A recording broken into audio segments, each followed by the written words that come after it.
Hello and welcome to the Green Profit Academy Pros podcast. This show digs into the challenges in growing a lawn care and landscape business while maximizing your profit. I'm Christeen Era.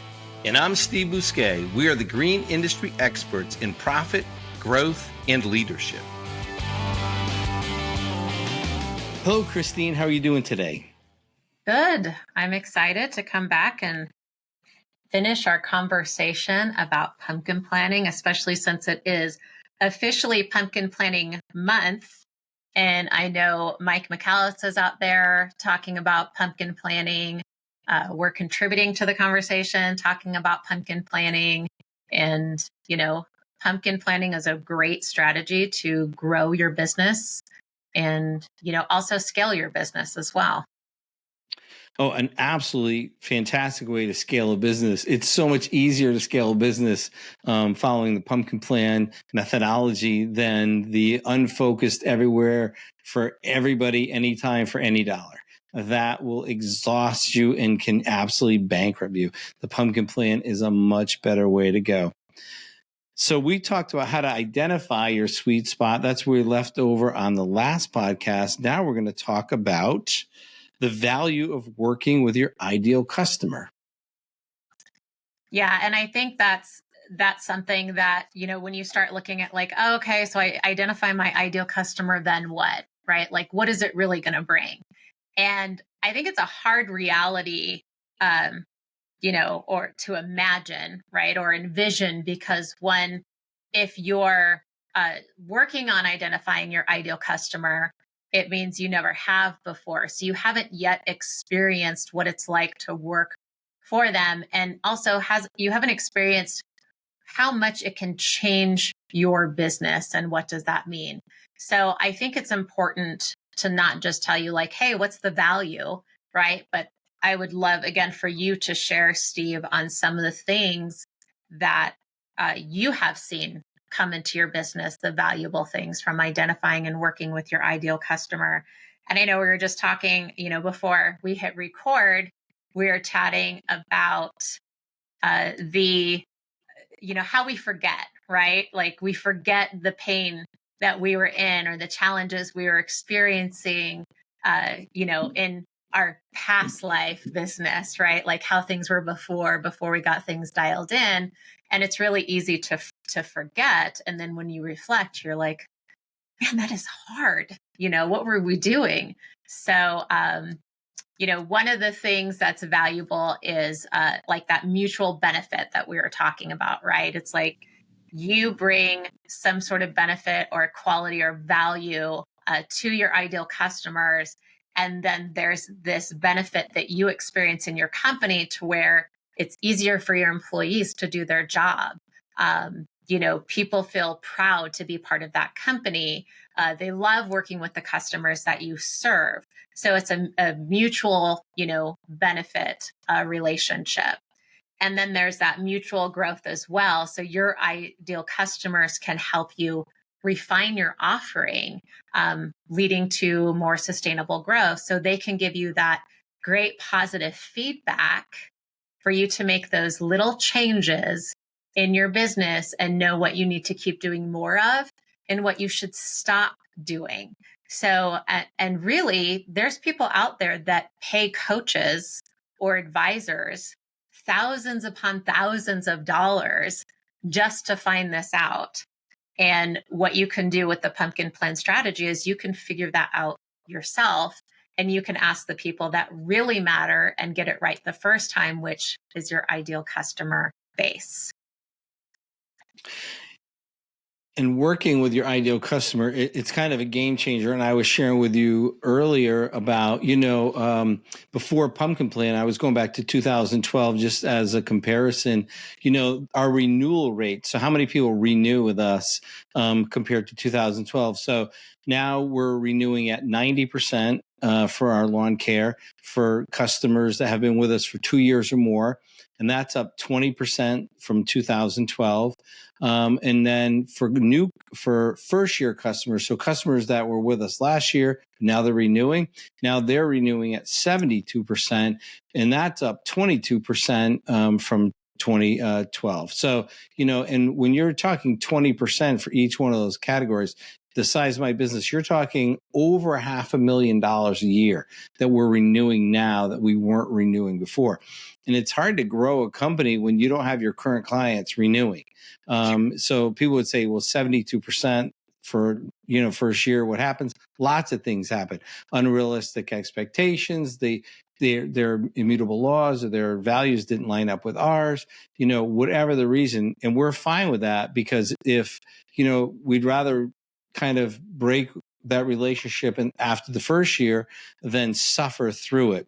One of the big components of working with your pumpkin plant, your giant pumpkins, these high valued customers, is also mental health. And me and Mike McAllowitz talked about this, mental health for your employees.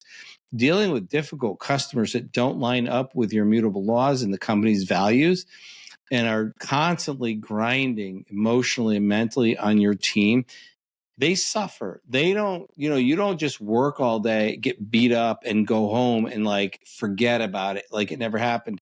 Maybe you do one time, but if it's all the time where you're working with people who are not your ideal customers, there's a mental health component that is very, very expensive to people. And so just having the pumpkin plan in place allows for a much healthier company, mentally, emotionally, and it comes out physically. So that's another big value add. Yeah. And this ties to, the value of higher profitability, right? There's so many different aspects that contribute to higher profitability in a company. And there's a lot that you can do, kind of on the operational side, the number side, where you're like, okay, let's make this more efficient, right? There's only so much efficiency that you can leverage. And then there's this other side with the numbers where you say, okay, let's tighten this up. Let's tighten up our spending. Let's tighten up our routes. Let's tighten up, our material costs, things like that. So that higher profitability, leveraging those opportunities that are automatically built into, what you're working with, there's only so much you can gain. Where those additional profit dollars are exactly what you're talking about, that mental health that your team is experiencing, of that positivity in the workplace, loving the customers that you're serving. And, the ideal customers are also less sensitive to price change, and they're more focused on the value, which leads to a better profit margin. So you have kind of this win-win happening there, to where it's like, oh, our customers love us so much, they're going to pay us more when we raise our prices to deliver the services. That in turn will pay the employees more, create higher profit margins, and less stress all around. And as well for your customers, because if your team is loving their job and they're out there kind of just through the way they deliver the services and the way that they're connecting with your customers, then your customers are going to absolutely love working with your company. Yeah, and the profitability, because of the efficiency, and when we're buying a product, we're buying a lot of the product, 5 truckloads or multiple, containers or multiple totes, because we're so focused on what we deliver and the program we deliver. But people think that's the secret sauce. It's really the communication that is where our unique offering. But we do have a unique lawn care program. And, I was told years ago, you can't scale that. You can't do that. You can't do that much soil testing. We're University of Connecticut's largest soil testing customer. We have our own drying rack. That's how many soil tests we run. They said you can't do organics at a large scale. And we do organics because it works. We've been doing organics for almost over 30 years now. So we do it because it makes the lawns better and our customers like it. But that's only part of it. So, and we don't focus on low prices at all. We don't really give discounts. We don't have we don't do that kind of low balling mentality to, build a company. We do it more on the customer care and focusing on our sweet spot customer. But the profitability of we only need these machines or this machine. We only need this product or that product. We only need this skill set or that skill set. Yeah. So there's people like to come to work and know what they're going to do and be really good at it. If they can win doing something, they stay. Yeah, and I want to just take a moment to speak to something that you shared, and I think this is extremely relative to lawn care companies. So that organic offering, right? A lot of companies don't. They just say, "Oh, well, we just don't do organics." And if you are a pet owner like I am, and my pets are my life, I absolutely love them, and it was important to us to make sure like our organics, our lawn was taken care of with organics. And we lost two of our pets to cancer this year, which was really hard. And one of the things that we thought of was making sure that everything that goes in our yard, which is where they play, and they spend a lot of time, is organic and it's going to be safe and healthy for them. And those types of customers that are willing to pay for a program like that, they're willing to pay because of how much they care, right? And we pay a lot for our dogs. We spoil them to pieces. We want to make sure that they're healthy. So of course we would pay top dollar for our lawn care program. And a company that would offer that and knows how much that means to us would be extremely valuable to us. And as a customer, we would not want to go anywhere else because we're putting so much trust in, the environment that they're taking care of, where our animals and our children go and play. And so I think that as well is a really great opportunity to look at, like, who are your ideal customers? The people that invest and they care about their environment, usually money is not a problem for them, and they value quality of life versus how cheap can you do this for? Yeah, how cheap can you do it is not our customer. So the number one question we get asked from our customers when we're doing sales calls is it safe for my dog? And we do use some chemicals, but the way we use water-based chemicals.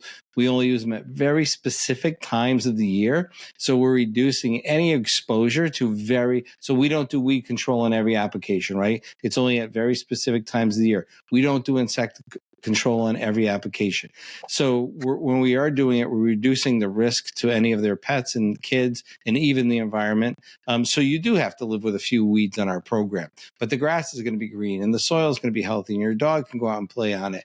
And I really, I had a cat that lived to 17 years old and she was half indoor and half outdoor cat. So it's really about, yes, because dogs and pets they're not animals anymore. They're part of families and they mean a lot. I mean, people get, they get like wall hangings after their pets die. They have statues made. They have, it's a big part of their family. And that is the number one question.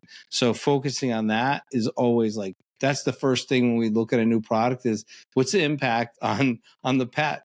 And then we go from there. And if that is a no, if the impact's too much, it's a no right away. And we try to find another way to do it. So again, like I said, we have to have people that are like, okay, I accept that. I'm not going to have a perfectly weed-free lawn.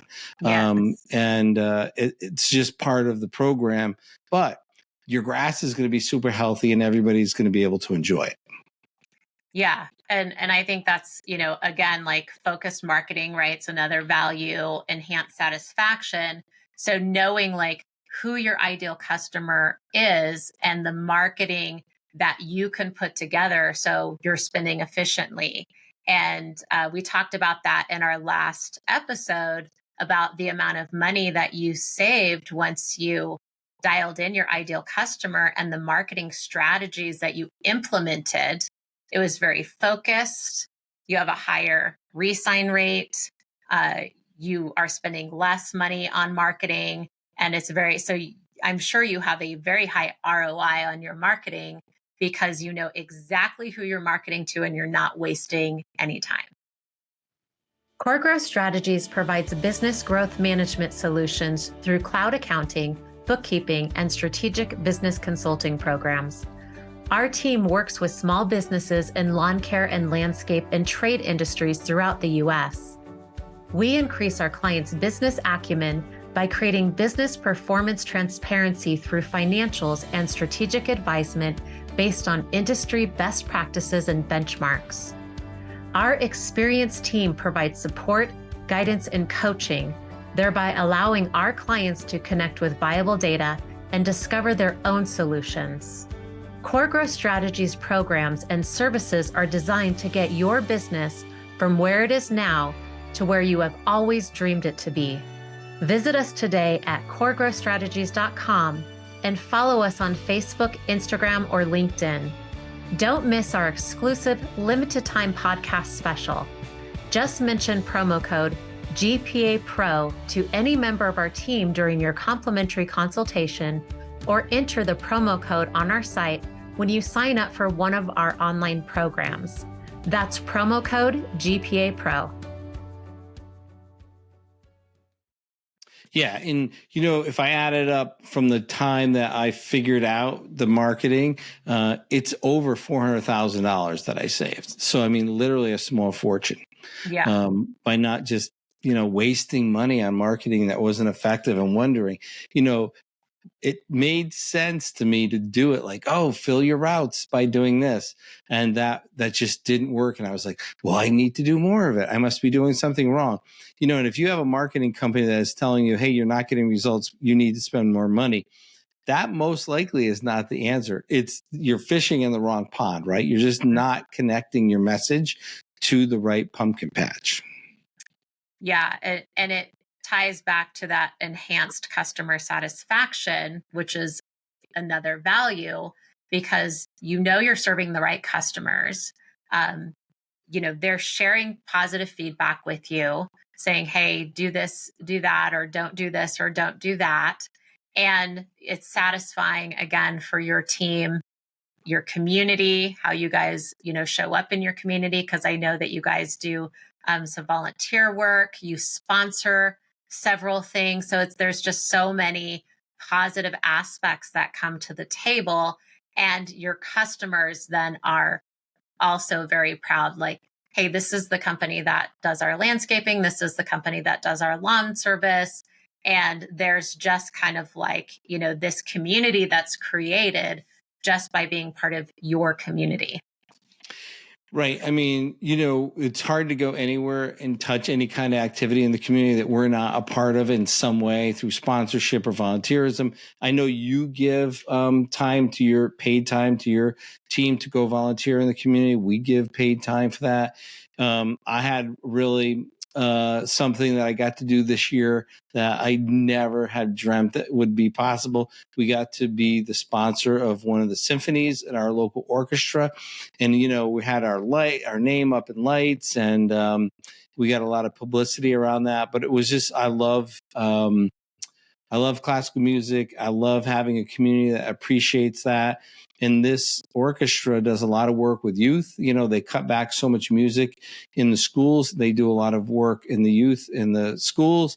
And, music, I don't play music. I just about play the radio correctly, but I watch what music does. It teaches teamwork. It teaches discipline. It teaches practice. It teaches the whole concept of not giving up, right? Which is very entrepreneurial. Like, you don't quit just because, something gets hard. So when I watch these kids in this music and what they start at the beginning of the year and what they can produce at the end, and these are kids that most likely are not going to have any musical instruments at home, so they're provided. Their parents can't afford music teachers, so they're provided. So it's bigger than just that night at the symphony for me, and to be able to do that was just an amazing experience. But we're always sponsoring everything, right? Music on the green, the duck races. It's just, but for me, this is where I live. This is where my customers live, right? This is my state. This is our towns. This is where my employees live. So it's a big part of that. And it's great to have the money because we're profitable, because we're doing profit first and we're doing pumpkin planting. And we pay attention to what works instead of always trying to figure out the next new thing that we're going to do. And one of the things that I really learned from Pumpkin Plan was, and this is kind of how I looked at it first, and oh boy, was that a mistake. Okay, what are my top customers? Who are my top customers and what do they buy? Let's offer more services to my top customers. Let's add pest control. Let's add irrigation. We tried a little bit of that. They didn't want that. So we don't do any of that. We don't do mosquito, we don't do irrigation. We have a landscape design department, but they're kind of their own division. But for lawn care, we do lawn care. We do more lawn care for more giant pumpkins. We do it wider. We do it deeper. We just go more lawn care instead of offering lots of different services to dilute our brand, confuse our customers, confuse our messaging. So we're lawn care. Yeah. And that, again, it's a value, right? That's a win-win on both sides. So I want to talk about applying the pumpkin plan to your business. And, what does that mean? Like, how do you do this? What is it that your approach is going to be? And I've kind of unpacked this concept in other episodes and episodes that I've done on other podcasts. Is the pumpkin plan, it's a strategic approach to your business growth. And people have asked me, like, what's the difference, right, between scaling your business and growing your business? And, growth can happen accidentally, right? It can happen because the market's really good and there's not a lot of options in the area. Right. So it's like you could think, oh, I'm a total rock star. My business is booming. I must be doing all these things right. And then when it starts to fall apart, you're like, wait a minute, I'm still doing all these things that I was doing before, but you're not recognizing, like, where did the growth come from? Right. So when I look at growth and scalability, growth can be one thing. It could be unintentional. It could be reactive. It could happen really fast. It could be really, really messy. Right. But strategic growth and scalability is something else. And this is, I think, where the pumpkin plan really has a space to show up in any small business or even a big business. Is you're applying these concepts and you're following specific steps and you're being intentional. So you're being responsive versus reactive.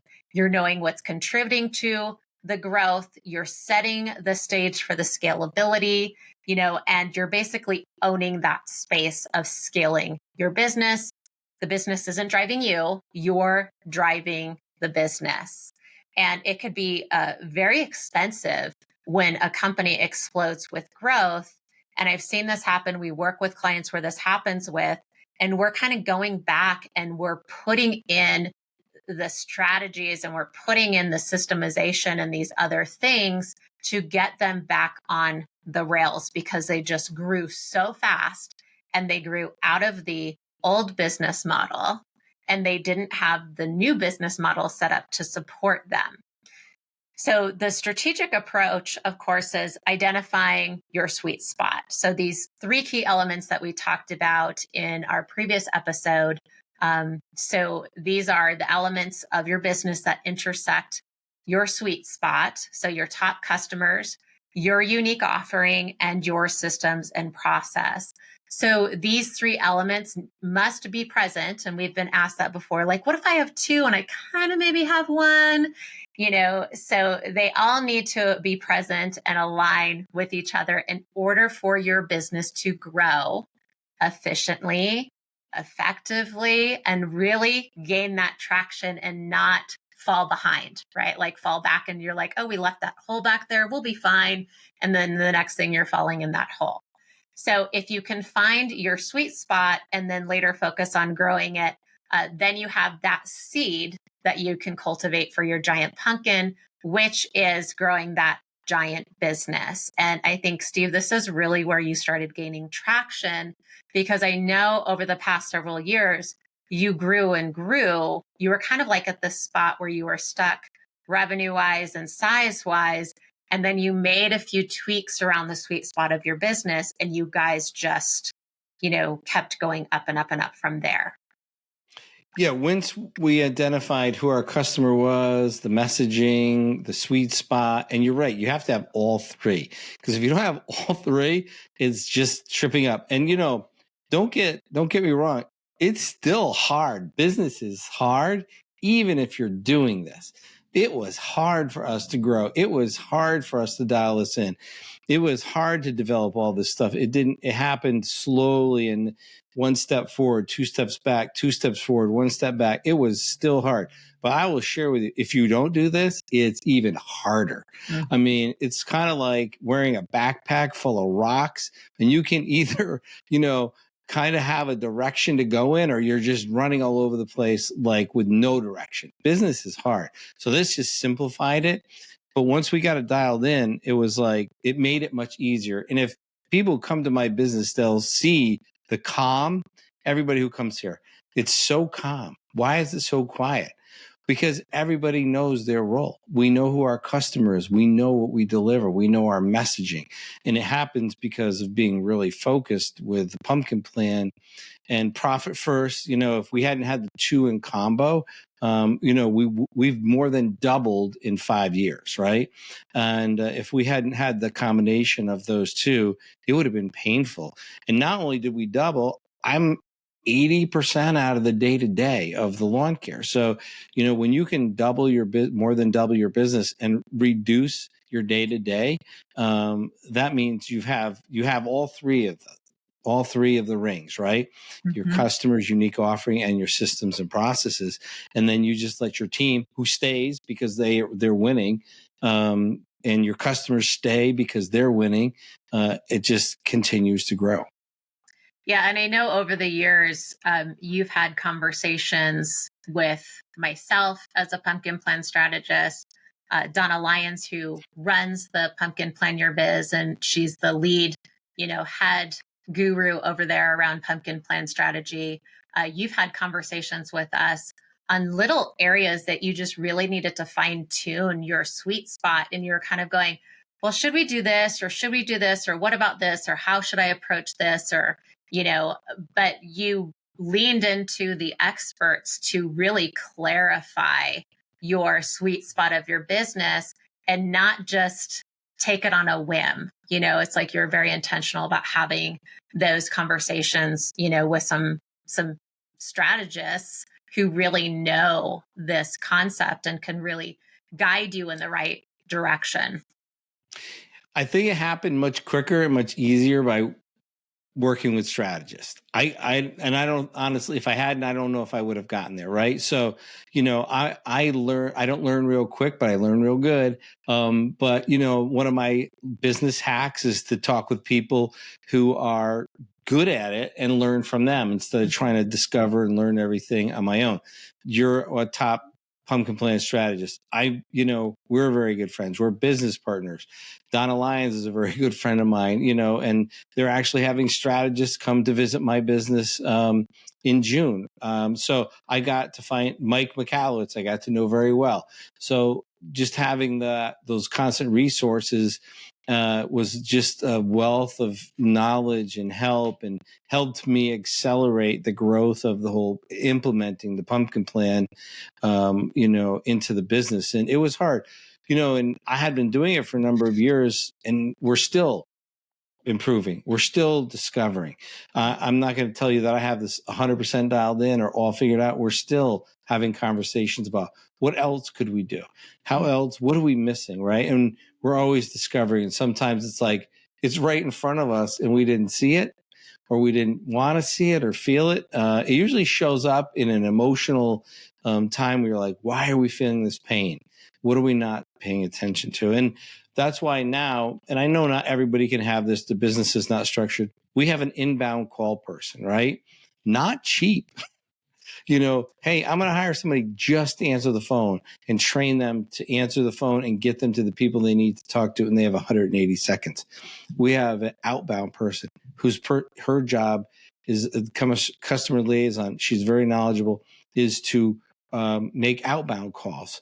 And so it does get very busy at times of the year where my office manager, Megan, who's very knowledgeable, has to take inbound calls, and my inbound person, Jill, has to take inbound at the same time. But because my customers love the communication, they know they can call, and then they get directed to the right person and they get a call back. So, that took a few years to realize, even though we had been doing this, how important that was and how vital it is. Yeah. And I think the one thing I need to acknowledge is that you stayed curious. You stayed very open to, we may not be doing the right thing, but I want to check. I need a different perspective from this. And you leaned into the right people. And I remember when you started down your ideal customer assessment, and we had a conversation, and we probably had way more pumpkin plan and profit first conversations that I can remember, because I feel like it's, my second language that I'm always talking about. But we had a conversation about like how to do the process and the best way. And because you were just kind of like lost, and you're like, well, I think we have this, and I think we're supposed to do this, and we're supposed to do this. But giving you that direction, you got there faster, and you were able to delegate it to someone else who'd be really, really good at it. Because I was like, hey, the intention is, for your team to reach out, like someone who's really good at talking to people to reach out. You're not it, though you're really easy to talk to and you love to talk to people. You're the owner of the business. So you may not be the right person. So I think that gave the space for you guys to really start dialing that in and getting some really true feedback, from your customers. So you started off by analyzing your current client base to fit that ideal client profile. Like, who are they? So you dove in and you analyzed them. And then you invested resources to, figure out like, who are we serving? What are we really good at? What do they think we're really good at? Right? What do they want more of? So, really dialing that in. And then one of the things, and I think this is the hardest stage of the pumpkin plan process, because it's that loss aversion, right? Is to prune the rest is the strategy, right? Get rid of all the clients or even activities, right? Like, what are you doing that you don't need to do anymore, that don't align with the sweet spot of your business? And I think that's the biggest challenge that businesses owners have, is how do we fire these clients or customers that we have that we're like, well, now we're not going to have that income, and we're not going to have this, and we're not going to have that. And, making that space for new customers, like the right customers to show up. And then with all of that, identifying, well, what do we not need to do now? Because we're not serving all of these PETA, customers anymore. How much time do we have? So what do we not need to do? And then again, you monitored this. You continue to check the pulse on it, and then you refine strategy. You stayed curious. You asked questions. You got feedback from your team. Your team was contributing to the process. So, it's a long game, and these are the strategies that got you that are part of the pumpkin plan. Yeah, it's not easy firing clients, right? It's not easy getting rid of people. It takes a lot of courage, even if they're painful.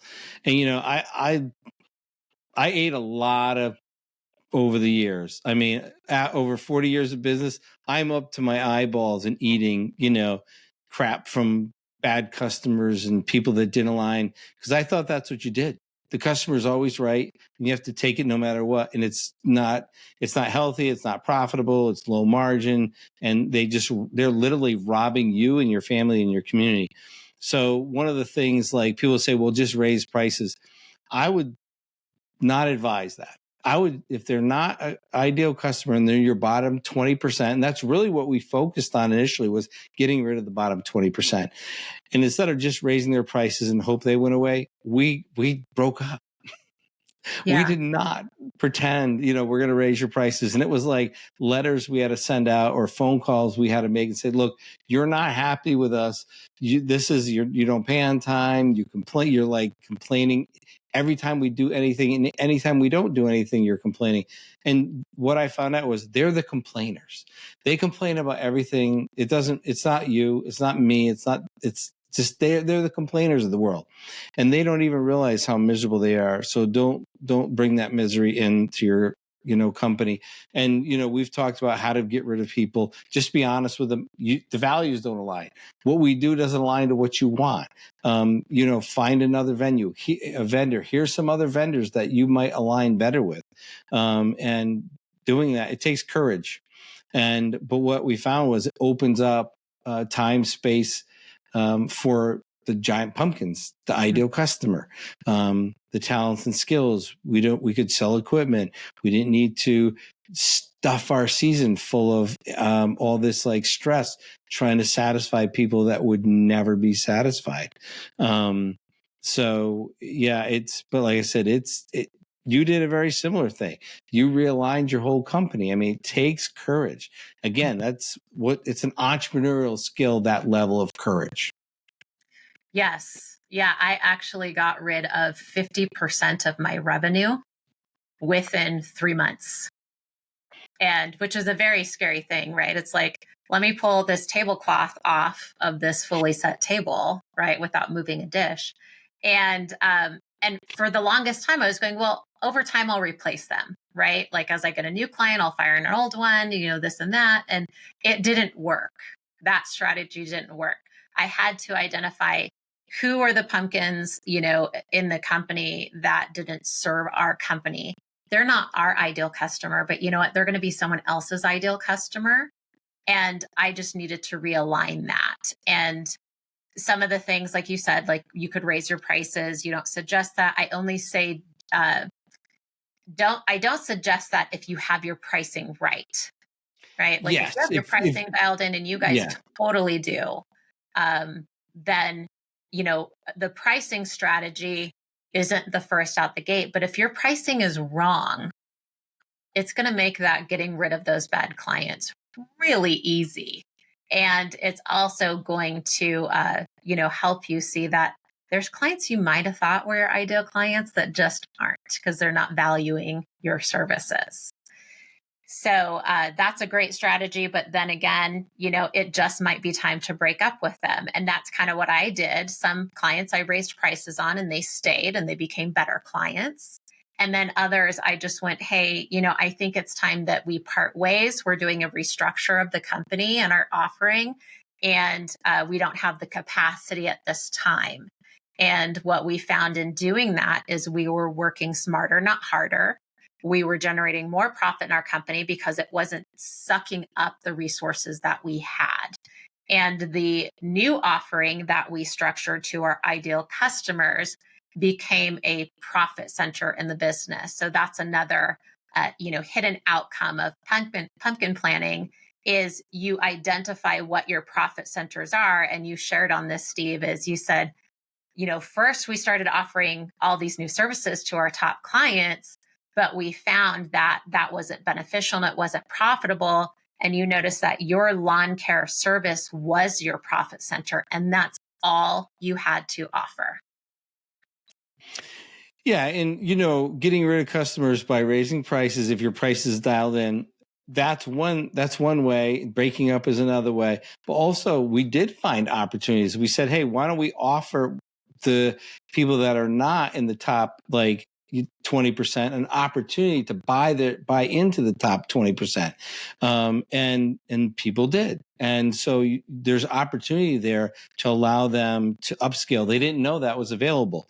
But when breakup, I mean the people that, the cringe. Oh, every time they call or you see an email, you just cringe. Nobody in the company wants to talk to them. Nobody wants to service their property. It's just painful for everybody. That's that's a breakup. But you definitely want to give other people an opportunity to level up a little bit, for sure. Yeah. All right. Well, I want to give everybody the opportunity to identify their sweet spot in their business.